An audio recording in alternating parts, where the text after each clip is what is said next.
So, hi everyone. Oh wow, there's echo. Okay. Thank you everyone for coming. We are going to wait until 8:05 to actually start the presentation. People are still kind of trickling in the meeting, and after it hits 8:05, I will hand it off to Sean and the mentorship team.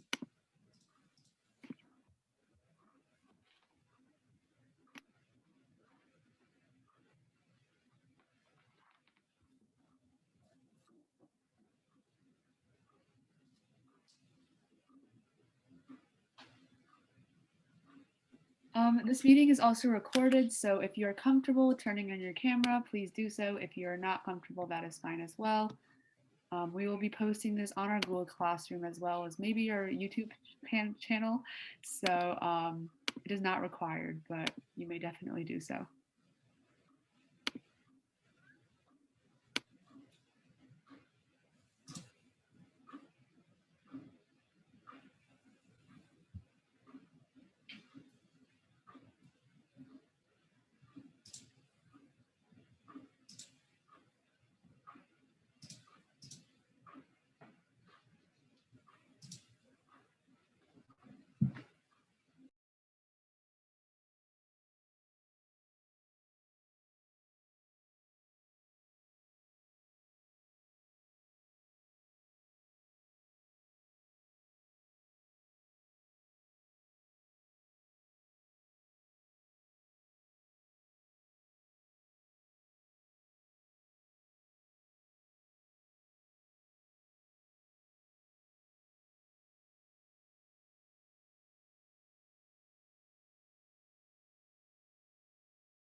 All right, it is 8:05, so Sean, take it away. Okay, so hello everyone, and this is our second mentorship presentation, but for many of you guys, your first one. So the agenda for today is that we're going to go over introduction / icebreakers, part of a curriculum, the assessment part, some teaching concepts or tips, and then we're going to go into breakout rooms, which we'll discuss later, and we're going to end with reminders and questions. So first is icebreakers. So we're probably all going to go around and our name, grade, state / country you're from. We were going to do a question, but we did not expect so many people to come here. So we'll just stick with name, grade, and state / country you're from.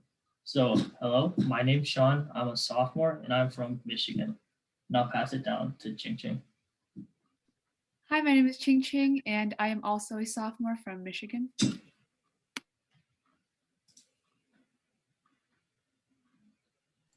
Hi, my name is Daniel, and I'm also a sophomore from Michigan. Oh, I'm Tanae, and I'm also a sophomore from Michigan. I'm Brian, and I'm also a sophomore from Michigan. I'm Noah, and I'm Noah, and I'm a sophomore from Michigan also. I'm Tori, and I'm also a sophomore from Michigan. I'm Kevin, and I'm a freshman from Michigan.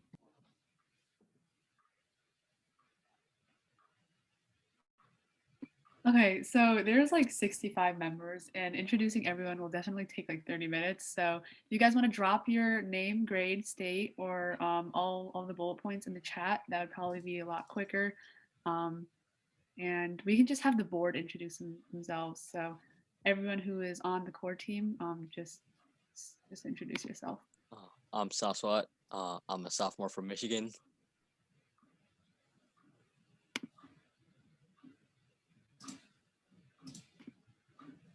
I think we also have a few more in here. I just don't think they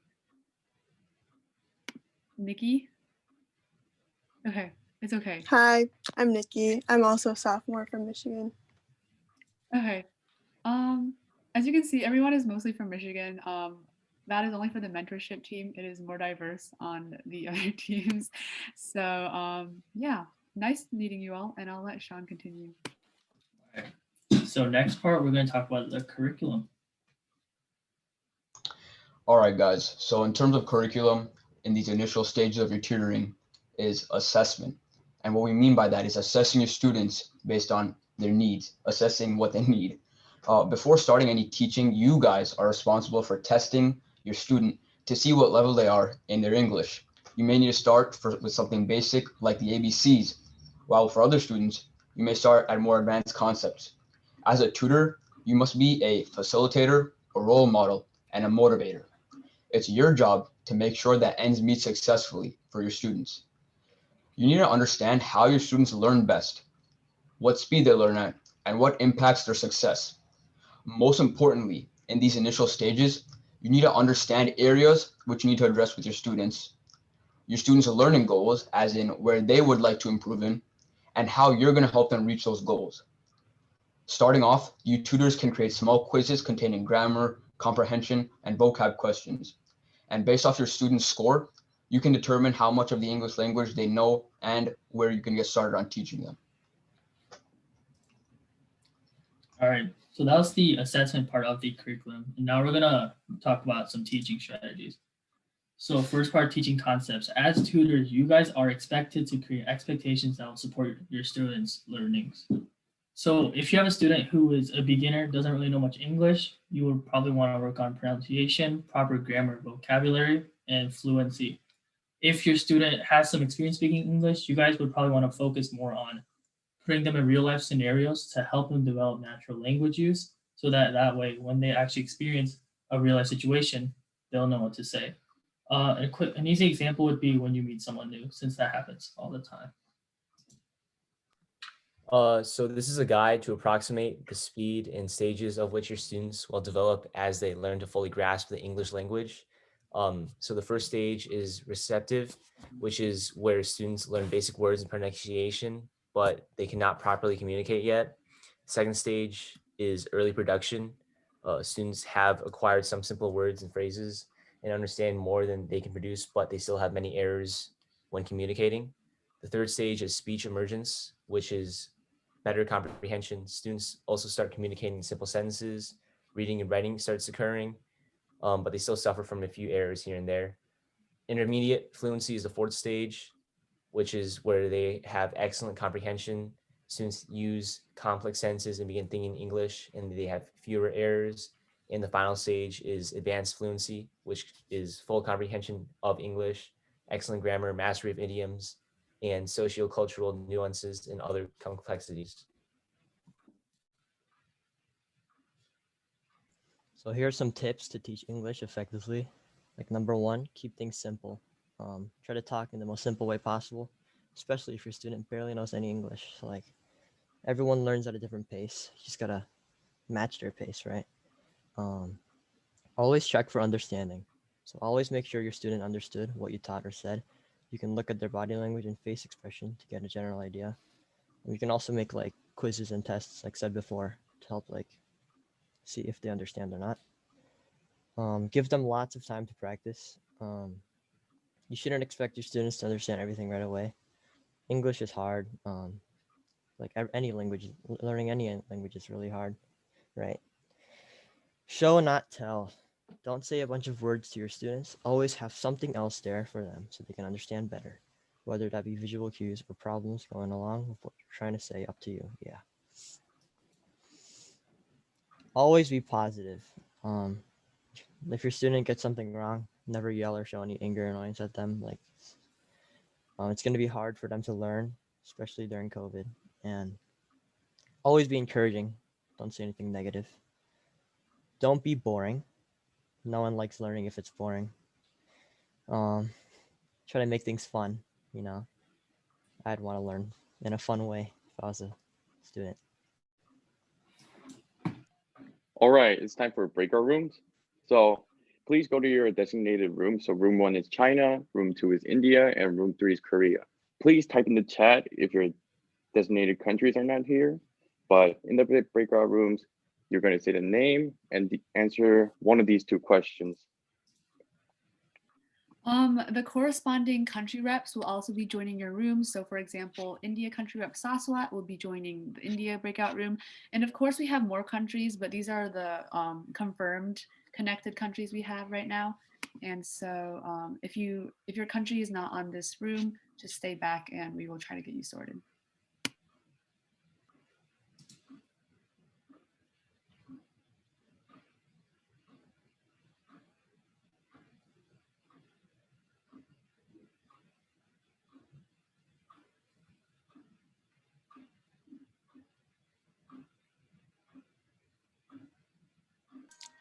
Just a question. I don't have the option to choose my own breakout room, so can you move me to room 2?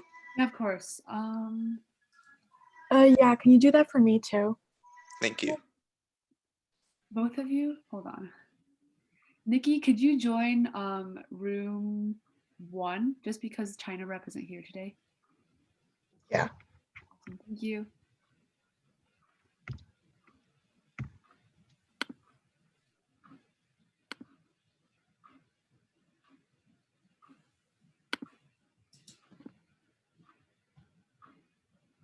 Who else needed to be moved again? There's a lot of people in chat that Okay, are saying that need to be moved. it's gonna take a while. Yo, I think we nailed that. Well, at least I think I did. Okay, there are many people to be moved to room 2. Oh. You're recorded, Daniel. It's recorded. Oh, I'm sorry. Okay, we have a lot of India. I think I have moved everyone that is supposed to go to India. Let me know if you still need to be moved to India. Michelle.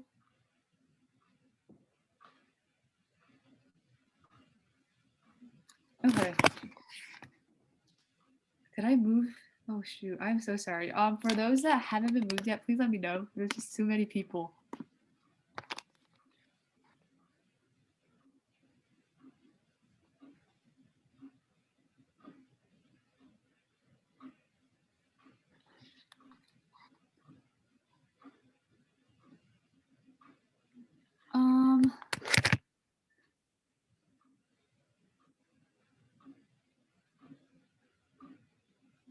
For those who aren't an official tutor yet, which country have you signed up for? Let me know.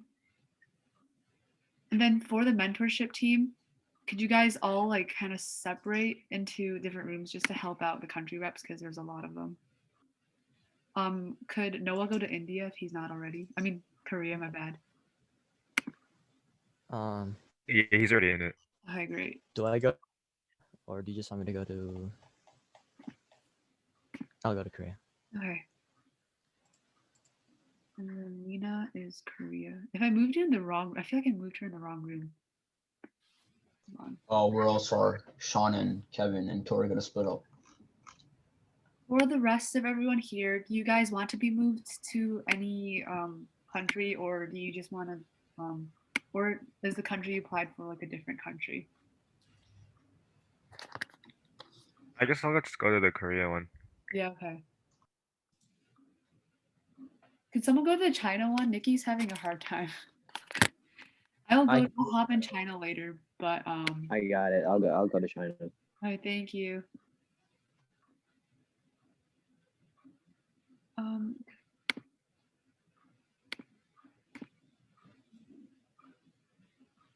Oh wait, I moved Lena to India, not Korea. I'm so sorry. Can't find her. I'm so sorry, Lena. I don't know how to say your name. Oh, I can't find her name.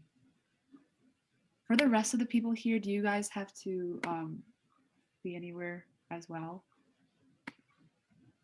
Okay. Thank you. For the rest of the people here, do you guys have any questions or Do you want to be moved anywhere? I guess since no one's saying anything, I'll just ask general questions. Okay, sounds good. So I just applied to be a tutor in like 2 different countries and was wondering, I guess in the future, when you ask us to move to rooms, which one would I go to? So that's a really good question. So I would probably just like say like half and half, maybe 5 minutes in each. The purpose of these weekly tutor meetings is just check in with your country reps to make sure that you go over necessary new content, material, resources, and I guess just kind of making sure that everything's going all right. So it wouldn't take that long. So maybe like 5 minutes each room. It doesn't matter if you want to go in. They're always going to be here every week. So I'm actually gonna head to China. I think they're having some awkwardness, so I'm just gonna head there. And for the mentorship team here, if they have questions, try to answer them.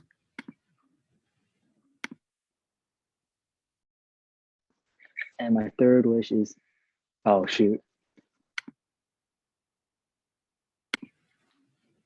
Okay, so we just have like a couple more slides. Finally, just reminders. So for tutors, before tutoring, you need to fill out the tutor contract form if you want to be a tutor, and make sure you make a copy. It's also found in the Google Classroom under, if you go to the classwork tab and then important documents and to the assignment titled tutor contract. Once you're finished with filling out your copy of it, you need to submit it to the Google Classroom assignment titled tutor contract. And this needs to be filled out by the time you have your first meeting with your student. And then after every session, you need to fill out the tutor check, which is found in the Google Drive under the tutors folder, which the Google Drive isn't actually available for the tutors. Is it okay if I like post the link in the chat? Yeah, it's good? Okay. I can post the link for both of them. 1 second. But I recommend you bookmark this link. And if you ever lose it, you need to contact one of the board members to have it back, since the drive you can't get to the drive as a tutor. But yeah, so before you actually start tutoring, you need to fill out the tutor contract form. And after every tutoring session, you need to fill out the tutor check form, which I just posted both of them in the chat. Okay, so if you guys have any questions like outside of the meeting, you guys can always email one of us. Or if there's any questions right now, you guys can type in the chat or unmute. Yeah, other than that, that's it. Thanks for coming. All right. For those who are waiting for the curriculum, I will try to send those one more time.